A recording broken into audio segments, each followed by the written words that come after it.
యేసుక్రీస్తు నామములో మీ అందరికీ నా హృదయపూర్వక వందనాలు, శుభములు తెలియజేస్తున్నాను. ప్రియమైన దేవుని బిడ్డలారా, ఈ రోజు దేవుని యొక్క వాగ్దానాన్ని మనం జ్ఞాపకం చేసుకుందాం.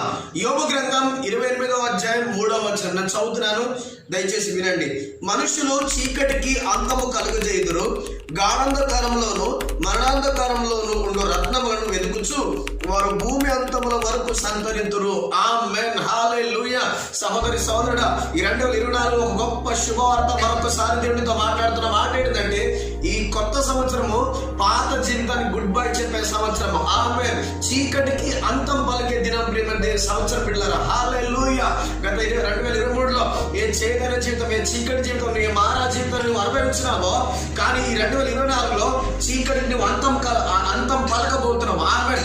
రోగానికి నువ్వు అంతం పలుకు, ఆ యొక్క అప్పులకి నువ్వు అంతం పలుకు, నీ యొక్క అనారోగ్యానికి నువ్వు అంతం పలుకు, నీ పేదరికానికి నువ్వు అంతం పలకాల, నీ కుటుంబంలో దారిద్ర్యానికి, శాపానికి, నీ వ్యాపారంలో, నీ వివాహ విషయంలో, ఏ విషయంలో నువ్వు బ్లాక్ సైడ్ అయిపోయి ఉన్నావో, వెనకబడిపోయి ఉన్నావో, దానికి ఈరోజు నీ నోరారా నువ్వు అంతం కలుగునుగా కానీ పలకండి. ఖచ్చితంగా వెలుగు కలగబోతుంది యేసు నామములో. ఆమేన్, హల్లెలూయా. గాఢాంధకారంలో మరణాంధకారంలో ఉన్న రత్నాలు వెతుకుచారంట. ఆమేన్. ఇన్ని రోజులు నీ కొరకు కప్పబడిన ప్రతి ఆశీర్వాదం నీవు వెతకబోతున్నావు యేసు నామములో. దేవుడు దానికి కలగజేయబోతున్నాడు, దేవుడు దానికి నీకు ఇవ్వబోతున్నాడు అని మాట్లాడుతున్నాడు. ఆమేన్.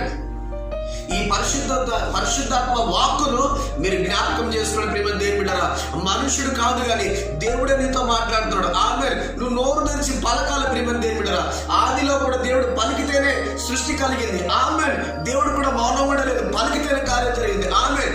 నీ జీవితంలో కూడా నువ్వేం చేయాలంటే, కార్యం జరగాలంటే అంతం పలకాలి. నీ ప్రతి సమస్యకి, రోగానికి, అన్నిటికీ నువ్వు ఏదైతే చేదును అనుభవిస్తున్నావో వాటన్ని నువ్వు అంతం పలికి నువ్వు వెలుగుగా ఉంటూ నువ్వు ఆశీర్వాదకరంగా ఉండాలని దేవుడు మాట్లాడుతున్నాడు. అదే రకంగా నువ్వెక్కడిదాకంటే భూదిగంతం వరకు నువ్వు సాక్షిగా ఉండబోతున్నావు అని దేవుడు మాట్లాడుతున్నాడు. ఆమేన్, హల్లెలూయా.